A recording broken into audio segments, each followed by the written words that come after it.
Hello, amazing scholars. Today, I'm going to help you guys work your problems for Module 2, Lesson Chapter 9, Geometric Figures. Okay, let's see. Okay, here we go with the slide. So when you think of geometric figures, some people, geometry is kind of scary. Well, hopefully, I can help you guys out. We're going to go over some definitions.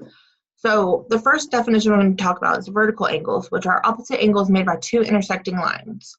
So you can see right here on this one, 1 and 2 are vertical angles, which mean that they equal the same thing.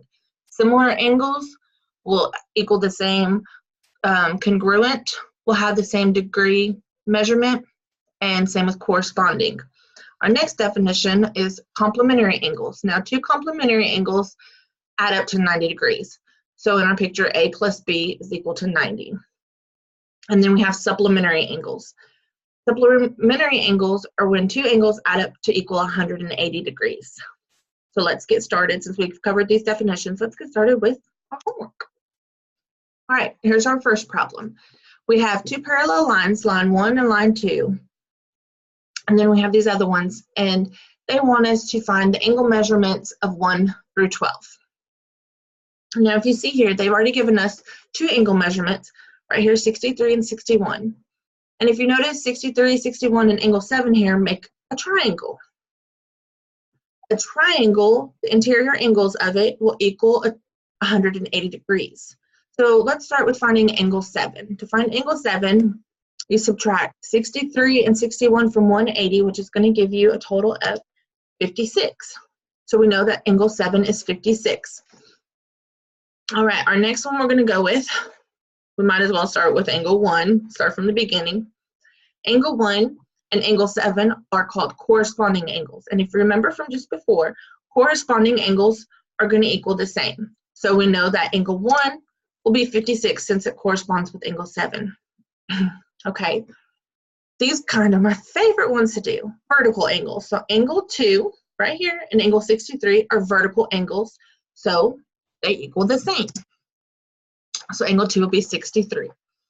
All right, so angle 3 over here. Angle 3 and 61 degree angle right here are corresponding. Again, corresponding equals the same, so that means angle 3 will be 61 degrees. All right, angle 3 and angle 4 are vertical angles, so that means they'll equal the same, so angle 4 will be 61 also. All right, so angle 1 and angle 5 are vertical, so we know 5 will be 56. And then we have down here 6 and 61. Those are supplementary angles. So supplementary, remember, is when two angles equal 180 degrees. To find out what 6 is, we simply subtract 61 from 180, which will give us 119 degrees. Now over here we have 7 and 8, again, supplementary angles. So we subtract 56 from 180 to give us the total of 124. Now down here on 9 and 10, you can do supplementary angle again, or since we don't know what either one of those equal right offhand, you can go with the whole vertical angle thing. So 61 degrees and 9 are vertical angles, so that means 9 will total 61. Now you can finish that out by doing it supplementary. 180 minus 61 will give you the total, or simply look up here at 6 and 10 are vertical, so we know that they'll equal the same. So it's 119. All right, so we come over here to 11 and 12. Supplementary, or you can work it like we just did 9 and 10. So 8 and 11 are vertical, which means 11 will be 124. 7 and 12 vertical, which would be 56 degrees. All right, so we know what our angles are. We figured them out, we worked them. Now it wants us to put it in a table or a chart, and I chose to do a table.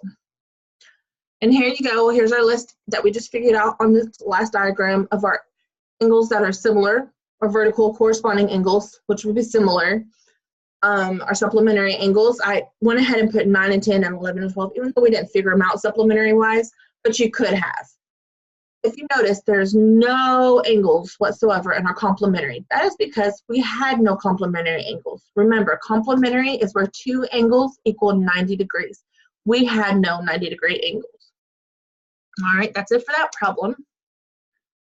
All right, our second one. wants us to do kind of like the same thing. It wants us to find these angles of 1 through 8, but it gives us this big, ginormous ABC triangle. And if you remember from our last problem, that's how we started to work that one. We figured out what the triangle was.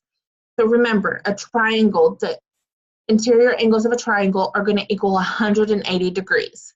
So we have right here 74 and 26. So you simply say 180 minus 74 minus 26 is going to give you the total. It's going to leave you with 80 degrees. So we know angle 1, or A, whichever you want to call it, would be 80 degrees. Okay, so which ones are we going to figure out next? You look at 3 and you look at 8, they're corresponding to angle 1. And remember, corresponding angles mean that they equal the same thing. So that means 3 and 8 will both equal 80 degrees. Okay, so we have angle 2 and angle 3 are supplementary. So we know by supplementary they are going to equal total together 180 degrees. So we say 180 minus 80 is going to give us 100. This one's a little bit easier. Good even numbers so far. All right, so angle 5. Angle 5 is congruent to angles 1, 3, and 8. And remember, congruent, what does that mean, guys? It means they're going to equal the same thing. So we know that angle 5 is going to be like 1, 3, and 8. It's going to equal 80 degrees. Now 7 and 8 down here are supplementary angles. So we say 180 minus 80 is going to give us 100. All right, guys, so now all we have to do is figure out angles 4 and angle 6. Now, if you notice our CPQ and our BRQ, however you want to call those triangles right here that we've got made up, look exactly the same. So we're going to look here. So angle B and angle 4 are going to be the same. So they're congruent or similar, however you want to put it. They're going to be the same. So angle 4 is going to equal 26 degrees. Now angle C and angle 6 are similar, congruent, however you want to call them. So they're going to be the same. So angle 6 will equal 74 degrees. So look at here, guys. We've figured out all the angle measurements of 1 through 8. Again, this problem wants us to do like the last one and create a chart. So I just pulled up the regular diagram here, which we started with before we filled in all the angle measurements. And here's our table. Now, here's our similar angles. Y'all can go through them and make sure I didn't miss any if you want, but I'm not going to read through all of them. We don't have the time.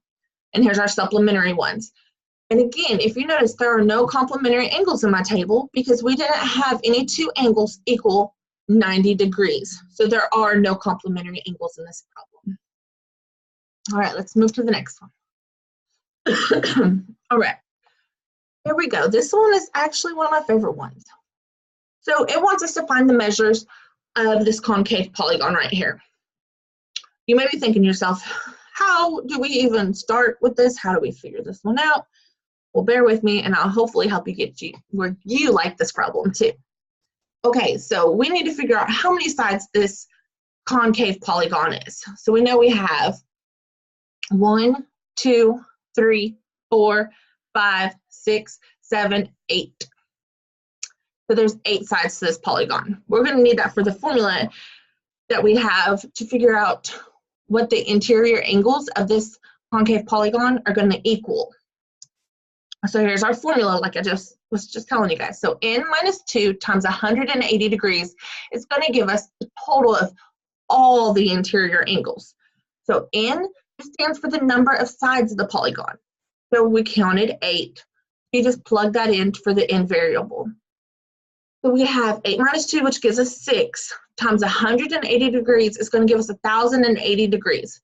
So all of these interior angles inside of our concave polygon are going to total up to 1,080 degrees. You're probably thinking, well, where do we go with this? The next step you're going to want to do is you're going to add up each one of these angles that are in here. So 3y plus 7y plus 7y plus 7y plus 3y plus 12y plus 12y plus 3y, which I've already done for us right here. Then you're going to add them all up together. So that gives us 54y. So we're going to need to break down to figure out what y is equal to. So 54y, we're going to divide it into 1,080 degrees from what we figured out from this top problem. When you do that, it's going to give you y is equal to 20. So we know what y is. Now we need to figure out how to figure out what these angle measures are with the information we have worked through. So here's our concave polygon, just like the last slide, but we're going to figure out what the y's are equal to. So we know y is equal to 20, so we need to plug that in. So we'll start with 3y. So you'll plug that in. 3y is equal to 3 times 20, right here, which is equal to 60 degrees. So we're going to go ahead and put our 60 degrees where each 3y is. So we know we've already figured those ones out. Next, you're going to do the same exact thing to your 7y. So 7y is equal to 7 times 20, which gives you 140. Go ahead and put in your 140s everywhere they go so you know you figured those out. The last thing we have to do is figure out what the 12y is equal to. So 12y times 20 is going to give you 240. So plug those in. Now we have all our angle measurements, and if you want to double check, you can add each angle measurement up, and the total should be 1,080 degrees if we work the problem right, or if you guys work the problem right, because that's what we came up to the conclusion that the concave polygon, the interior angles are going to total 1,080 degrees. See, guys, I told you that one was fun. Okay, now we're going to start doing some different kind of stuff here. Here we have a regular ingon, is what they're calling it. They want us to find an interior angle, exterior angle, and a central angle. You're probably thinking, what the heck is that? Well, an exterior angle, or let's start with the interior. That one seems a little bit easier. The interior angle, which is this one right here, and the reason I know that is because two sides of the polygon meet at this vertex, which is considered to be the interior angle. That's how you find the interior angles, is where two sides of the polygon and one vertex meet. Okay, so let's just break down through the definitions and then we'll work this problem. Next, we have this angle and this one. So our exterior angle is a supplementary angle adjacent to an interior angle. So this right here would be considered our exterior angle. Plus it's on the outside of the polygon, and that's how I remember it. Interior is inside, exterior is outside. So that leaves this one, which would be our central angle, which is made at the center of the polygon by any two adjacent vertices of the polygon. So here's the center of the polygon, and there's our two sides. All right, so remember, interior is inside, exterior is outside, and then the central starts right here at the middle. It's gonna be like this one. I mean, once you figure out what the exterior and interior are, it's just a process of elimination if all else fails. Okay, so there is this fancy thing. It's called the angle measure in a regular ingon theorem, which I just call it a formula. So we're going to start with our interior formula. So for an interior angle, it's n minus 2 times 180 divided by n. And remember, n means the number of sides. So this polygon has 1, 2, 3, 4, 5, 6, 7, 8. It has 9 sides. So we plug 9 in for the variable n. So 9 minus 2 times 180 divided by 9. You just work your math through. You should get 1260 divided by 9, which is 140 degrees. So the interior angles of this ingon are 140 degrees. All right, so now we're going to do our exterior angle. I'm going to give you a little hint. From what I understand from this theorem or formulas, the exterior and the central angles are the exact same formula. So here we go with our exterior angle. It's 360 degrees divided by n, or the number of sides, which is 9, which is going to give us 40. So there's our exterior angle. And remember the definition. It said that the exterior angle is supplementary to the adjacent angle of the interior. So you just 140 plus 40 gives you 180. So you know those are correct because it's supplementary. So remember what I told you guys. The central angle and exterior angle have the same formula. So you just plug it in, get the same answer. 360 divided by n, which is the number of sides, gives you 40. That's all that's to this problem, guys. It looked kind of scary and it sounded a little scary, but once you break it down, it's not that bad. All right, now we're going to start messing with polyhedrons and polyhedras and all that fun stuff. Okay, So for this problem, it wants us to create a cube, which a cube is a three-dimensional shape that has 6 square faces. And a face is the flat side of the shape. So here's my beautiful cube I made. So with the cube, it wanted you to label the vertices, which are the points, A, B, C, D, E, F, G, and H, which I have done. So remember, the face is the flat side of the shape, and the vertice is the 2 points, where 2 points meet. Okay, so that was the easiest part of this whole problem, was to create a cube. Now it wants to do some crazy stuff to this cube. It wants us to create a tetrahedron with vertices D, E, G, H inscribed, which means inside the cube. Okay. Now a tetrahedron, if you don't know, which I didn't until working these problems, has 4 equilateral triangles for faces. So remember, our cube has 6 square faces. This guy's going to have 4 equilateral triangle faces, which faces are the flat side of the shape. So here's my cube with this pretty little tetrahedron in it. Okay, that's pretty simple. And if you notice, there it is, D, E, G, and H. The next step to this problem, it wants to get a little bit crazier, I say. Construct 3 of the faces of the tetrahedron DEGH, which we created there, as subsets of the faces of cubes with no tetrahedron faces overlapping the cube faces. That sounds complicated, but it wasn't that hard to do, honestly. So here it is. And if you can tell, there's no tetrahedron faces overlapping the cubes. They're all inside. So we just made a pretty little shape inside of a cube, if you think about it. Okay, so we did this problem. The next one is wanting us to create these polyhedras, I guess you could say, for plural, polyhedron, whatever. And they want us to create, the first one will be a tetrahedron, which we just did. Remember, a tetrahedron is a 3-dimensional shape that has 4 equilateral triangle faces. Pretty simple, right? There's the tetrahedron. Now you're probably looking at this and saying, I see only 3 faces. I think you're full of it. Well, you got 1, 2, and 3, and then the bottom base counts as 4. So that's 4 sides. And tetra, for you, make it a little bit easier for you to remember, tetra means 4.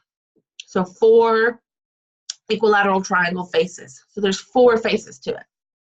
The next shape, a little bit harder, it wants us to do an octahedron. Octo stands for 8. So we know there's going to be 8 faces.